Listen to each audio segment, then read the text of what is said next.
एक आम परिवार के बारे में जब भी हम सोचते हैं ना, तो दिमाग में बस एक डाइनिंग टेबल की पिक्चर आती है। मतलब छुट्टियों में कहाँ घूमने जाना है, इस पे चर्चा हो रही है, या घर के बजट को लेके हल्की फुल्की नोक जोक चल रही है। हाँ बिल्कुल। सब कुछ बहुत ही इनफॉर्मल, इमोशनल और एक तरह से डेमोक्रेटिक लगता है ना। परिवार का बेसिक मतलब ही यही माना जाता है कि हर बड़ा फैसला सबकी सहमति से लिया जाए। सही कहा। लेकिन जरा इमेजिन कीजिए एक ऐसी सिचुएशन जहां एक फैमिली सिर्फ एक इमोशनल यूनिट नहीं, बल्कि एक फुल फ्लेज्ड कॉर्पोरेट एंटिटी है। और वो फैमिली डाइनिंग टेबल कोई आम फर्नीचर नहीं, बल्कि एक स्ट्रिक्टली रेगुलेटेड लीगल बोर्डरूम है। अरे बाप रे, लीगल बोर्डरूम! ये सुनने में ही काफी भारी लग रहा है ना? एक ऐसा बोर्डरूम जहां टेबल के हेड पर बैठा एक अकेला इंसान पूरे परिवार की प्रॉपर्टी, बिजनेस और फाइनेंशियल डिसीजंस पर एक ऐसी एब्सोल्यूट पावर होल्ड करता है जो शायद किसी मल्टीनेशनल कंपनी के सीईओ को भी हैरान कर दे। और मजे की बात यह है कि इस पावर को हमारे कानून का पूरा सपोर्ट मिला हुआ है। बिल्कुल। और आज की इस गहन विश्लेषण यानी डीप डाइव में हम अलग-अलग लीगल सोर्सेज और केस लॉज को खंगाल कर इसी लीगल फिनोमिनन को एक्सप्लोर करने वाले हैं। हमारा मिशन है हिंदू जॉइंट फैमिली यानी HUF के इस सबसे शक्तिशाली पद को डिकोड करना, जिसे कर्ता कहा जाता है। राइट। कर्ता होना सिर्फ घर का बड़ा बुजुर्ग होना नहीं है, बल्कि ये अपने आप में एक लीगल पावर हाउस है। और श्रोताओं के लिए सबसे दिलचस्प बात यह होगी कि सदियों पुरानी इस परंपरा में अब एक ऐसा क्रांतिकारी बदलाव आया है जिसने महिलाओं को भी इस कुर्सी पर बैठा दिया है। एकदम सही बात है। और ये टॉपिक सिर्फ वकीलों के लिए नहीं है। अगर आप परिवार और प्रॉपर्टी के डायनामिक्स को समझना चाहते हैं तो ये आपको जरूर सुनना चाहिए। तो चलिए इस लीगल मेज को डिकोड करना शुरू करते हैं। तो सबसे पहला सवाल ये उठता है कि आखिर ये कर्ता का डेजिग्नेशन है क्या? मैंने कुछ सोर्सेज में पढ़ा कि इस स्ट्रक्चर को सुई जेनेरिस कहा गया है। अब ये सुई जेनेरिस क्या होता है भला? हाँ, ये एक लीगल टर्म है। सुई जेनेरिस का रफ ट्रांसलेशन होता है अपने आप में बिल्कुल अनोखा। देखिए, आमतौर पर जब लोग मिलकर प्रॉपर्टी होल्ड करते हैं या बिजनेस चलाते हैं तो वो एक पार्टनरशिप फर्म बनाते हैं। अच्छा, तो क्या HUF भी एक तरह की पार्टनरशिप ही है? नहीं, यही तो ट्विस्ट है। पार्टनरशिप में एक अग्रीमेंट होता है, हर कोई दूसरे का एजेंट होता है और सबके पास इक्वल राइट्स होते हैं। लेकिन हिंदू जॉइंट फैमिली कोई पार्टनरशिप नहीं है। ये किसी पेपर पर साइन करने से नहीं बनती, बल्कि ये जन्म से, स्टेटस से बनती है। ओके, तो मतलब आप पैदा हुए और आप इस फैमिली कॉर्पोरेशन का हिस्सा बन गए। बिल्कुल। और इस फैमिली कॉर्पोरेशन का जो अनडिस्प्यूटेड हेड होता है, वही कर्ता कहलाता है। कर्ता का परिवार के बाकी सदस्यों के साथ जो रिश्ता है, जिसे लॉ में को-पार्टनर्स कहा जाता है, वो किसी बिजनेस पार्टनर जैसा नहीं है। तो फिर कैसा रिश्ता है? मतलब क्या वो सिर्फ एक मैनेजर है? नहीं, वो सिर्फ मैनेजर या एम्प्लॉय नहीं है। ये एक फिड्यूशरी रिलेशनशिप है। मतलब एक ऐसा रिश्ता जो पूरी तरह से ट्रस्ट और भरोसे पर टिका है। कर्ता फैसले लेने के लिए आज़ाद है। उसे रोजमर्रा के कामों के लिए अपने फैमिली मेंबर से बार-बार परमिशन लेने की जरूरत नहीं होती। समझ गया आप। और ट्रेडिशनली देखा जाए तो परिवार का जो सबसे सीनियर मोस्ट मेल मेंबर होता था, वही ऑटोमेटिकली कर्ता बन जाता था, राइट? इसके लिए कोई वोटिंग या इलेक्शन नहीं होता था। बिल्कुल।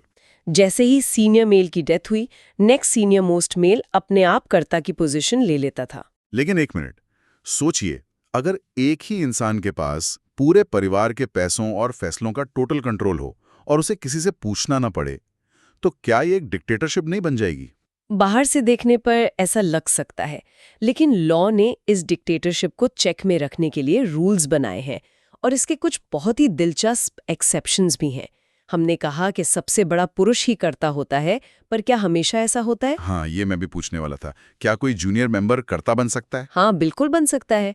अगर परिवार के बाकी सभी को पार्टनर्स राजी हो या फिर मान लीजिए कोई इमरजेंसी आ जाए जहां सीनियर मेंबर अवेलेबल ना हो, तो एक जूनियर मेंबर भी लीगल कर्ता बन सकता है। क्या इसका कोई रियल लाइफ उदाहरण है हमारे सोर्सेज में? बिल्कुल है।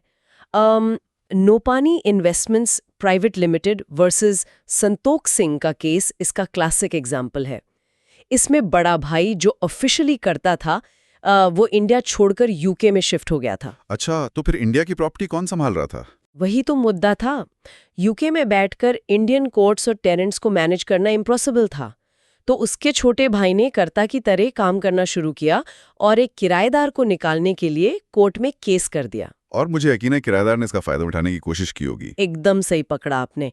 किराएदार ने टेक्निकल ऑब्जेक्शन उठा दिया कि भाई केस फाइल करने वाला तो करता है ही नहीं, बड़ा भाई तो अभी जिंदा है। लेकिन सुप्रीम कोर्ट ने इस दलील को रिजेक्ट कर दिया। हाँ, कोर्ट का लॉजिक बहुत क्लियर था कि अगर सीनियर मेंबर फिजिकली अवेलेबल नहीं है और परिवार को छोटे भाई के मैनेजमेंट से कोई दिक्कत नहीं है तो लॉ उस जूनियर मेंबर को वैलिड करता मानेगा। वाह, ये तो बहुत ही प्रैग्मेटिक अप्रोच है लॉ की। हाँ लेकिन सबसे बड़ा गेम चेंजर तो महिलाओं के अधिकारों को लेकर आया ना। बिल्कुल, ऐतिहासिक रूप से महिलाओं को पार्टनर माना ही नहीं जाता था।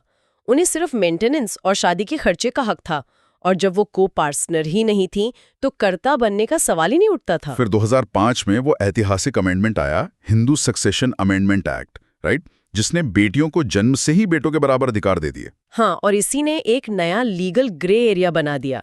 बेटी को पार्टनर तो बन गई, पर क्या उससे HUF को मैनेज करने का अधिकार मिला? ये सवाल दिल्ली हाई कोर्ट के सामने सुजाता शर्मा वर्सेस मनु गुप्ता केस में आया। अरे हाँ, ये केस तो बहुत फेमस है 2015 का। इसमें सुजाता शर्मा परिवार की सबसे बड़ी सदस्य थी, है ना? जी, परिवार के सारे बड़े मेल मेंबर्स गुजर चुके थे, तो सुजाता ने कर्ता बनने का क्लेम किया, लेकिन उनके मेल कजिन्स ने इसका भारी विरोध किया। उनका कहना था कि लॉ ने प्रॉपर्टी में हिस्सा दिया है, मैनेजर बनने का राइट नहीं। ये तो वही पेट्रियार्कल माइंडसेट वाली बात हो गई। कोर्ट ने क्या कहा फिर? इटी को पार्टनर है तो सबसे बड़ी होने के नाते वो कर्ता क्यों नहीं बन सकती? वाह, ये तो सच में एक बहुत बड़ा आहा मोमेंट है। एक प्राचीन कानून को आधुनिक जेंडर इक्वालिटी के ढांचे में इतनी खूबसूरती से ढाला गया है। तो अब जब हम जानते हैं कि कर्ता कोई भी हो सकता है, सीनियर मेल, जूनियर मेल या एल्डेस्ट फीमेल, तो सवाल यह है कि कर्ता आखिर कर क्या सकता है? उसकी सुपर पावर्स क्या हैं? उसकी पावर्स सच में बहुत मैसिव हैं। सबसे पहली पावर है एब्सोल्यूट मैनेजमेंट। परिवार का बिजनेस कैसे चलेगा, पैसे कहाँ इन्वेस्ट होंगे, सब कर्ता तय करता है। और यहाँ एक चौंकाने वाली बात है, वो सदस्यों के बीच भेदभाव भी कर सकता है। वेट, सच में भेदभाव कर सकता है? मतलब अगर फैमिली फंड्स में पैसा है तो वो किसी एक पर ज्यादा और दूसरे पर कम खर्च कर सकता है? बिल्कुल। मान लीजिए एक बच्चा फॉरेन यूनिवर्सिटी जाना चाहता है और दूसरा लोकल बिजनेस शुरू कर रहा है। कर्ता चाहे तो पहले बच्चे पर ज्यादा पैसा लगा सकता है, दूसरा बच्चा कोर्ट जाकर ये नहीं कह सकता कि मुझे भी एकदम बराबर पैसा चाहिए। अच्छा, तो मतलब मैथमेटिकल इक्वालिटी नहीं चलती यहाँ। कर्ता तय करेगा कि किसको कितनी जरूरत है। और कॉन्ट्रैक्ट्स का क्या? क्या कर्ता परिवार के नाम पर अकेले फैसले ले सकता है? हाँ, ये उसकी दूसरी पावर है, power to contract and represent.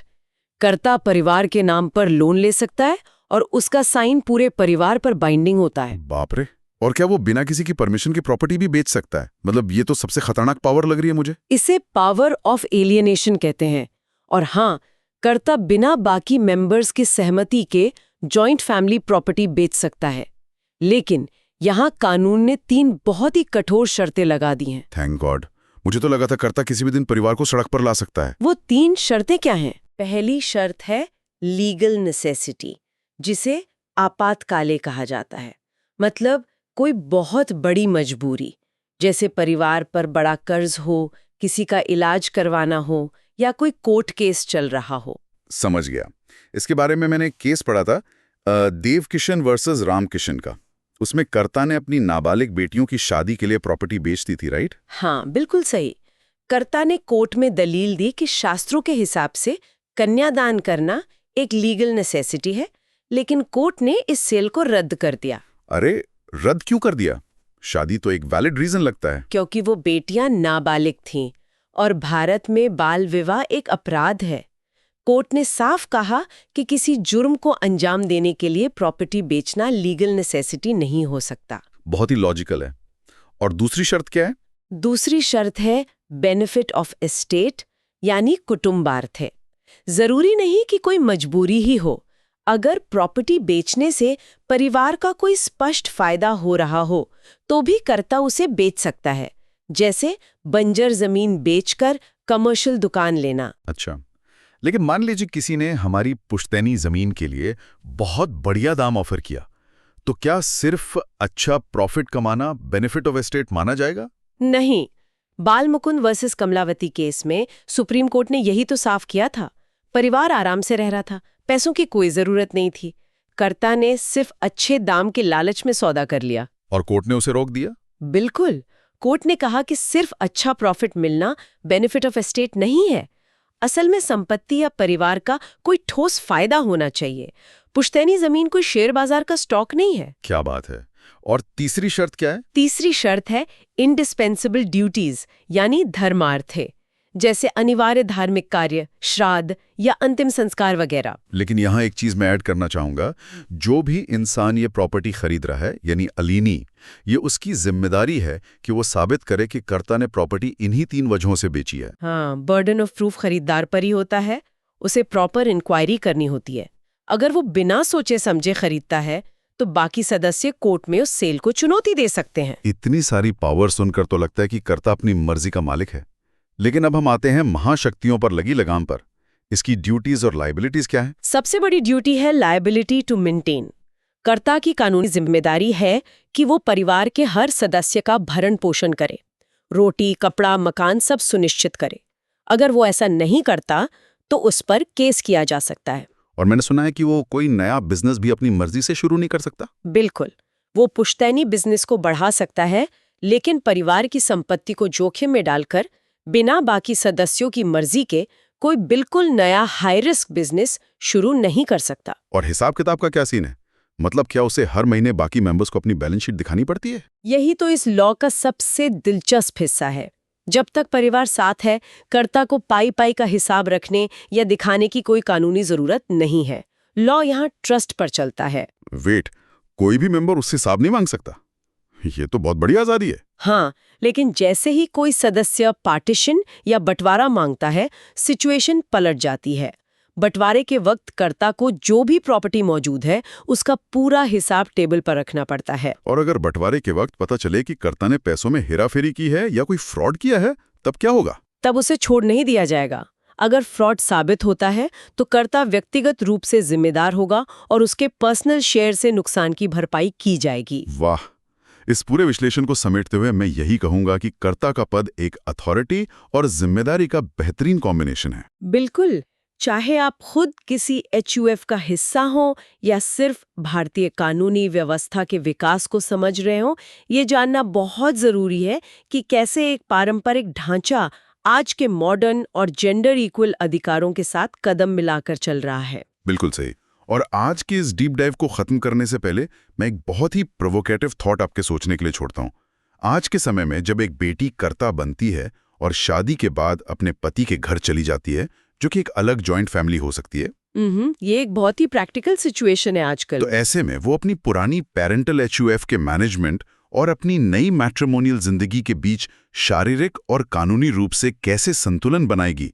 कानून ने अधिकार तो दे दिया है, लेकिन इसकी प्रैक्टिकल रियलिटी क्या होगी? इस बारे में जरूर सोचिएगा। बहुत ही गहरा सवाल है ये, इस पर तो एक अलग ही डीप डाइव हो सकता है। बिल्कुल। खैर, आज के लिए बस इतना ही। अगले डीप डाइव में मिलते हैं।